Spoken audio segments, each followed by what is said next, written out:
السلام علیکم پیارے دوستو، اللہ کے پیارے نبی حضرت محمد مصطفیٰ صلی اللہ تعالیٰ علیہ وسلم نے اپنی حیات زندگی میں 9 رمضان دیکھے ہیں، یعنی کہ 9 رمضان گزارے ہیں۔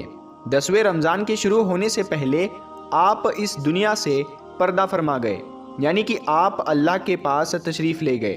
اس طرح سے آپ نے اپنی زندگی میں روزے فرض ہونے سے وفات تک 9 رمضان گزارے ہیں۔ پیارے دوستو، آج کی اس ویڈیو میں ہم بات کرنے والے ہیں کہ اللہ کے پیغمبر حضرت محمد مصطفیٰ صلی اللہ تعالیٰ علیہ وسلم کی سحری اور افطاری کیسے ہوتی تھی، یعنی کہ آپ سحری اور افطاری میں کیا کیا چیزیں کھانا پسند کرتے تھے، اور ساتھ میں ہم آپ کو پیارے نبی صلی اللہ تعالیٰ علیہ وسلم کی افطاری کا ایک ایسا واقعہ بھی بتانے والے ہیں جس کو سن کر یقیناً آپ لوگوں کا دل خوش ہو جائے گا۔ ظاہر سی بات ہے، آپ نے پیارے نبی صلی اللہ تعالیٰ علیہ وسلم کا نام سن کر اس ویڈیو کو لائک تو کیا ہی ہوگا، تو بس آپ اس ویڈیو کو آخر تک دیکھتے رہیے گا۔ اور آپ عاشق رسول ہے تو کمنٹ باکس میں یا رسول اللہ لکھ کر اس ویڈیو کو آگے شیئر بھی کر دے۔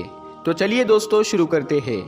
دوستو، حضرت انس رضی اللہ تعالیٰ عنہ فرماتے ہیں کہ اللہ کے نبی صلی اللہ تعالیٰ علیہ وسلم مغرب کی نماز سے پہلے چند کھجوروں سے افطاری فرماتے تھے، یعنی کہ آپ تازہ کھجوروں سے افطاری کرتے تھے۔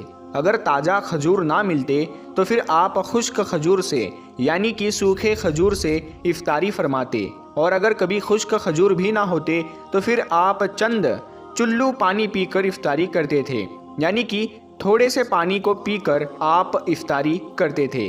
ایک اور حدیث پاک میں ہے کہ اللہ کے نبی صلی اللہ تعالیٰ علیہ وسلم ان کھجوروں سے یا پھر کسی ایسی چیز سے افطاری فرماتے تھے جو آگ کی پکی ہوئی نہ ہوتی تھی، جیسے کہ پھل اور فروٹس، یعنی کہ آپ اس طرح کی چیزوں سے روزہ کرنا یعنی افطار کرنا زیادہ پسند فرماتے تھے۔ اسی لیے یاد رکھے، تازہ کھجور سے افطاری کرنا یہ مستحب ہے، اور اگر تازہ کھجور نہ ملے تو خشک کھجور سے یعنی چھوارے سے روزہ کھولنا بھی بہتر ہے، اور اگر کبھی خشک کھجور بھی نہ ملے تو پھر پانی سے افطاری کرنا بھی ہمارے نبی صلی اللہ تعالیٰ علیہ وسلم کی سنت ہے، یا پھر اس کے علاوہ جوس یا دودھ کے ساتھ بھی روزہ کھولنا بہتر ہے۔ یاد رکھے، اللہ کے نبی صلی اللہ تعالیٰ علیہ وسلم افطاری میں آگ پر پکی ہوئی چیزوں کو نہیں کھاتے تھے۔ اس کا مطلب یہ نہیں کہ اس کے لیے آپ نے منع فرمایا ہے، بلکہ اس کے بارے میں آپ نے ارشاد فرمایا ہے کہ افطاری میں آگ کی پکی ہوئی چیزوں کو کھانے سے پیٹ کو نقصان پہنچتا ہے، معدے کو نقصان پہنچتا ہے، اسی لیے آپ اپنے آپ کو اس پریشانی سے بچانے کے لیے ایسا کرتے تھے۔ مگر آج کل تو دیکھنے میں آتا ہے کہ زیادہ تر لوگ افطاری میں سموسے اور پکوڑے کو کھانا ہی زیادہ پسند کرتے ہیں، مگر یاد رکھے ایسا اللہ کے پیارے نبی صلی اللہ تعالیٰ علیہ وسلم کبھی نہیں کرتے تھے۔ اس کے علاوہ دوستو، اللہ کے نبی صلی اللہ تعالیٰ علیہ وسلم جب سحری کھاتے تھے تو بالکل آخری وقت میں کھاتے تھے۔ ادھر حضرت بلال اذان دے رہے ہیں اور ادھر آپ آخری لقمہ کھا رہے ہیں، اور ادھر سورج نیچے ہوا یعنی کہ ڈوبا اور آپ نے اپنے منہ میں کھجور رکھی یعنی کہ افطاری کی۔ ایسا آپ اس لیے کرتے تھے تاکہ اپنے امت پر بھوک کا وقت کم سے کم آئے۔ ایک مرتبہ اللہ کے نبی صلی اللہ تعالیٰ علیہ وسلم سحری کے وقت میں بکرے کی سیری کھا رہے تھے، حضرت علی بھی آپ کے ساتھ میں تھے۔ اتنے میں حضرت بلال رضی اللہ تعالیٰ عنہ آئے اور عرض کرنے لگے، یا رسول اللہ صلی اللہ تعالیٰ علیہ وسلم، وقت ختم ہو گیا ہے، میں اذان دینے جا رہا ہوں، آپ برائے مہربانی کھانا پینا بند کریں۔ اور یہ کہہ کر حضرت بلال اذان دینے چلے گئے اور اذان دینے کی تیاری کرنے لگے۔ اتنے میں حضرت بلال کو خیال آیا کہ پتہ نہیں میرے نبی نے کھانا پینا بند کیا ہے یا نہیں، اسی لیے حضرت بلال واپس آ گئے اور آ کر دیکھا تو ابھی بھی اللہ کے نبی سحری کھا رہے تھے۔ یہ دیکھ کر حضرت بلال نے کہا، یا رسول اللہ، اللہ کی قسم سحری کا وقت ختم ہو گیا ہے، صبح ہو گئی ہے۔ تو یہ سن کر آپ صلی اللہ تعالیٰ علیہ وسلم نے اپنے ہاتھ نیچے کر لیے اور کہنے لگے، اے بلال، ابھی وقت باقی تھا، لیکن تیری قسم کھانے پر اللہ نے اس کو پہلے ہی نکال دیا کہ تیری قسم کہیں جھوٹی نہ پڑ جائے۔ پھر حضرت علی نے فرمایا، اگر بلال قسم نہ کھاتے تو جب تک میرے نبی صلی اللہ تعالیٰ علیہ وسلم کھاتے رہتے تب تک صبح صادق نہیں ہوتی۔ اب دوستو، آپ کو ان 10 چیزوں کے بارے میں بتاتے ہیں جن کو اللہ کے پیارے نبی صلی اللہ تعالیٰ علیہ وسلم بہت پسند فرماتے تھے اور ان کو شوق کے ساتھ میں تناول فرمایا کرتے تھے۔ یاد رکھے اللہ کے پیارے نبی صلی اللہ تعالی علیہ وسلم کا کھانا پینا بڑا ہی سادہ تھا۔ شہد، جیتون کا تیل، کدو تو آپ بڑے شوق سے کھاتے تھے۔ آپ اپنے منہ اور دانتوں کا بھی بہت خیال رکھتے تھے، اس وجہ سے آپ کچا پیاز اور لہسن کبھی نہیں کھاتے تھے۔ آپ پیاز اور لہسن کو ان کی بدبو کی وجہ سے ناپسند فرماتے تھے۔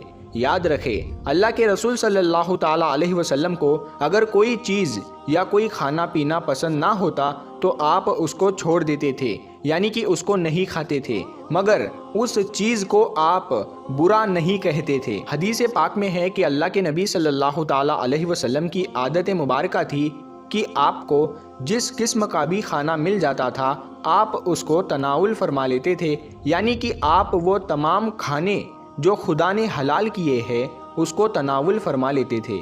مگر یہ 10 چیزیں اللہ کے نبی کو بہت زیادہ پسند تھی، ان کو آپ بڑے ہی شوق کے ساتھ تناول فرماتے تھے۔ نمبر 1، کھجور۔ دوستو اللہ کے پیارے نبی حضرت محمد صلی اللہ تعالی علیہ وسلم کو کھجور سب سے زیادہ پسند تھی۔ آپ چند کھجوروں سے افطاری فرماتے تھے، یعنی کہ تازہ کھجوروں سے آپ افطاری کرتے تھے۔ اگر تازہ کھجور نہ ملتی تو پھر آپ خشک کھجور سے افطاری کرتے تھے، اور اگر خشک کھجور بھی نہ ملتی تو پھر آپ پانی سے افطاری کرتے تھے۔ کھجوروں میں سب سے زیادہ آپ کو اجوا کھجور سب سے زیادہ پسند تھی۔ آپ صلی اللہ تعالی علیہ وسلم نے فرمایا کہ جس گھر میں کھجور ہوتے ہیں اس گھر میں کبھی بھی فاقہ نہیں ہوتا ہے۔ نمبر 2، انگور۔ دوستو اللہ کے پیارے نبی حضرت محمد صلی اللہ تعالی علیہ وسلم کو انگور کھانا بھی بہت پسند تھا، یعنی کہ آپ انگور کو بڑے ہی شوق کے ساتھ میں کھاتے تھے، کیونکہ اگر انسانی صحت کے لیے بھی ایک یہ بہت ہی فائدہ مند پھل ہے۔ نمبر 3، انار۔ دوستو پیارے نبی صلی اللہ تعالی علیہ وسلم کو انار کھانا بھی بہت زیادہ پسند تھا۔ آپ انار کو بھی بڑے شوق کے ساتھ میں کھاتے تھے۔ آپ نے فرمایا کہ انار جنت کے پھلوں میں سے ایک پھل ہے۔ نمبر 4، انجیر۔ دوستو اللہ کے نبی حضرت محمد صلی اللہ تعالی علیہ وسلم کی پسندیدہ غذاؤں میں سے ایک غذا انجیر بھی ہے۔ آپ نے فرمایا کہ انجیر بھی جنت کے پھلوں میں سے ایک پھل ہے، کیونکہ جنت میں جتنے بھی پھل ہوں گے وہ انجیر کی طرح ہوں گے۔ ان میں انجیر کی طرح نہ کوئی چھلکا ہوگا اور نہ ہی کوئی گٹلی ہوگی۔ اس کے علاوہ آپ صلی اللہ تعالی علیہ وسلم نے فرمایا کہ انجیر کا پھل کئی طرح کی بیماریوں کو بھی روکتا ہے۔ نمبر 5، تربوز۔ دوستو اللہ کے نبی حضرت محمد صلی اللہ تعالی علیہ وسلم کو افطاری میں تربوز بھی بہت زیادہ پسند تھا۔ آپ اکثر تربوز کو کھجور کے ساتھ میں ملا کر کھاتے تھے۔ حضرت عائشہ رضی اللہ تعالی عنہا سے روایت ہے کہ رسول خدا صلی اللہ تعالی علیہ وسلم اکثر تربوز کو کھجوروں کے ساتھ میں ملا کر کھاتے تھے۔ نمبر 6، دودھ۔ دوستو دودھ بھی ہمارے پیارے نبی حضرت محمد صلی اللہ تعالی علیہ وسلم کی پسندیدہ غذا میں سے ایک غذا تھی۔ آپ کو دودھ بہت زیادہ پسند تھا۔ آپ اکثر گائے اور بکری کا دودھ استعمال کرتے تھے۔ آپ دودھ کو کبھی خالص تو کبھی پانی میں ملا کر پینا پسند کرتے تھے۔ نمبر 7، شہد۔ دوستو اللہ کے پیارے نبی صلی اللہ تعالی علیہ وسلم کو شہد بھی بہت زیادہ پسند تھا۔ آپ اکثر شہد کا استعمال کرتے تھے، اور یہی نہیں شہد کا ذکر قرآن پاک میں بھی کئی دفعہ آیا ہے۔ نمبر 8، گوشت۔ دوستو پیارے نبی صلی اللہ تعالی علیہ وسلم کو گوشت کھانا بھی بہت پسند تھا۔ آپ نے فرمایا کہ دنیا اور جنت دونوں جگہ میں سب کھانوں کا سردار گوشت ہوگا۔ آپ شوربے والے گوشت کو زیادہ پسند فرماتے تھے۔ حدیث پاک میں آیا ہے کہ اللہ کے پیارے نبی شوربے والا اور بھنے ہوئے گوشت کو زیادہ شوق سے تناول فرماتے تھے۔ آپ کو بکرا اور بکری، دمبا اور اونٹ کا گوشت سب سے زیادہ پسند تھا۔ نمبر 9، جو کی روٹی۔ دوستو اللہ کے نبی حضرت محمد صلی اللہ تعالی علیہ وسلم کو جو کی روٹی بھی بہت زیادہ پسند تھی۔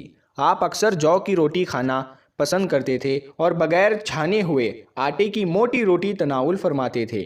نمبر 10، چاول۔ دوستو پیارے نبی صلی اللہ تعالی علیہ وسلم کو چاول کھانا بھی بہت زیادہ پسند تھا۔ آپ چاول کو بھی بڑے شوق کے ساتھ میں کھاتے تھے۔ آپ صلی اللہ تعالی علیہ وسلم نے فرمایا کہ اللہ نے چاول کے دانوں میں بہت برکت رکھی ہوئی ہے۔ تو پیارے دوستو ہم امید کرتے ہیں اور یہ یقین کرتے ہیں کہ آپ کو یہ ویڈیو بے حد پسند آئی ہے۔ تو اس ویڈیو کو آپ ثواب کی نیت سے اپنے دوستوں کے ساتھ میں شیئر ضرور کریں اور ہمارے چینل نور حدیث کو سبسکرائب کر کے ساتھ میں لگے بیل آئیکن کو ضرور دبا دیں۔ ہم ملتے ہیں پھر ایک نئی ویڈیو کے ساتھ میں، تب تک کے لیے السلام علیکم۔ اللہ